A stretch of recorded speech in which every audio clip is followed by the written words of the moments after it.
ជំរាបសួរទៅកាន់អ្នកទស្សនាទាំងអស់គ្នាថ្ងៃនេះខ្ញុំនឹងបង្ហាញពីរបៀបធ្វើចេកឆាបបំពងក្រឡុកគ្រឿងរសជាតិ BBQ បាទ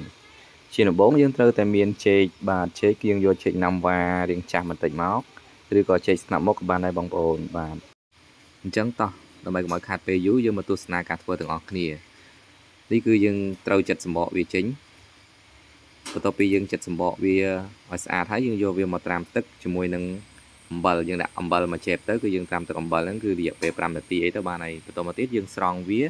យកមកហាលថ្ងៃហាលនេះគឺយើងអត់ហាលយូរទេហាលត្រឹមតែ10នាទីអីទៅបានហើយបងប្អូនគឺឲ្យវាស្រស់ទឹកមកល្មមហើយគឺយើងអាចយកមកចិតបំពងបានហើយអញ្ចឹងបន្ទាប់ពីយើងដាក់ហាលវាចោលហើយយើងមកធ្វើការបេះស្លឹកក្រូចបាទយើងធ្វើការបេះស្លឹកក្រូចម្ដងទៅស្លឹកក្រូចហ្នឹងយើងបេះតែគៀនទេឆ្អឹងកដាលវាយើងអត់យកទេអញ្ចឹងយើងដាក់ស្លឹកក្រូចជាមួយនឹងចេកបំពងទៅគឺវាមានរសជាតិឈ្ងុយម្យ៉ាងដែរបាទអញ្ចឹងយើងហើយនេះគឺជារបៀបចិតចេករបស់ខ្ញុំគឺខ្ញុំចិតរបៀបប្រឆិតអញ្ចឹងបន្ទាប់ពីយើងចិតចេកហើយយើងអាចដាក់ខ្ទះឲ្យក្តៅបន្តិចមកតើមកយើងចាក់ខ្លាញ់មកសមល្មមចូលសម្រាប់បំពងចុះពេលយើងចាក់ខ្លាញ់មកសមល្មមហើយមើលតែខ្លាញ់នឹងរៀងក្តៅល្មមហើយយើងអាចធ្វើការសាកដាក់ចេកមួយចំណិតមើលសិនទៅបើវារៀងអាចក្តៅបំពងល្អហើយចាំយើងដាក់ច្រើនបំពងហើយក្នុងការដាក់នេះគឺយើងដាក់វាបន្តិចម្ដងបានយើងបំពងស្រួយល្អយើងកុំដាក់ច្រើនពេកហើយបាទនេះគឺការបំពងចេកបាទបន្ទាប់ពីយើងបំពងមើលថារៀងស្រួយល្មមប៉េះហើយចាំយើងបង់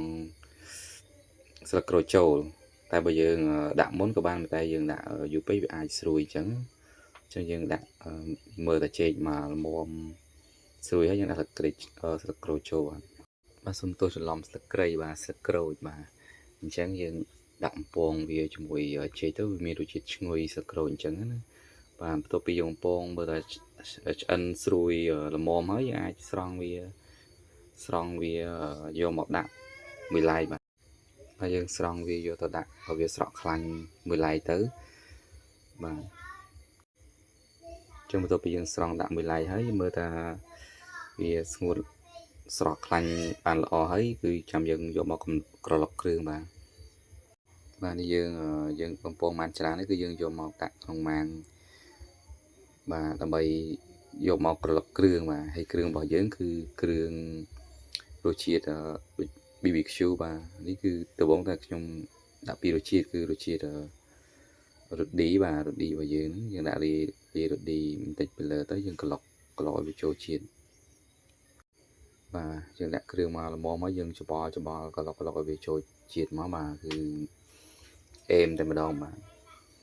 អញ្ចឹងថ្ងៃនេះខ្ញុំធ្វើពីរសជាតិបាទគឺរសជាតិរ៉ូឌីក្រឡុកជាមួយរ៉ូឌីនិងរសជាតិ BBQ បាទនេះយើងហើយគឺយើងដាក់រសជាតិ BBQ ម្ដងបាទរសជាតិនេះគឺឆ្ងាញ់បាទគឺយើងក្រឡុកចូលជាតិគ្នាទៅគឺឆ្ងាញ់ហ្មងបាទសម្រាប់ក្មេងៗគឺចូលចិត្តមិនថាតែក្មេងទេមនុស្សធំក៏ចូលចិត្តដែរបាទរសជាតិនេះប្លែកម្យ៉ាងបាទគឺយើងច្បល់យើងក្រឡុកវាចូលជាតិមកហើយដល់ពេលដែលយើងក្រឡុកវាហើយយើងច្រកថង់វាចងមកចិត្តដើម្បីកុំឲ្យវាស្វិតតែណាយើងទុកនៅក្រៅយូរគឺស្វិតហើយគឺយើងច្រកថង់យើងចងមកឲ្យវាចិត្តគឺវារក្សាភាពស្រួយបានយូរបាទងាយបាទការធ្វើចេកឆាបក្រឡុកគ្រឿងនេះគឺងាយស្រួលធ្វើមែនទេបងប្អូនអាចសាកធ្វើនៅផ្ទះបានបាទហើយយើងអាចទុកវាបានយូរយើងឲ្យតែយើងចងថង់វាចិត្តបាទនេះគឺរួចរាល់ហើយគឺសម្រាប់ការធ្វើចេកឆាបបំពងក្រឡុកនេះបាទមានពីររសជាតិបាទអញ្ចឹងបាទយើងអាចធ្វើញ៉ាំលេងនៅផ្ទះកំដរមាត់អញ្ចឹងបាទនេះហើយជាការស្រេចបាទអញ្ចឹងបាទហើយក៏សូមអរគុណចំពោះការទស្សនាវីដេអូនេះតាំងពីដើមរហូតដល់ចប់បាទសូមទោសរាល់ការនិយាយខុសឆ្គងដោយសារតែការនិយាយជាលើកដំបូងបាទសូមអរគុណសូមទស្សនាវីដេអូក្រោយទៀតបាយបាយ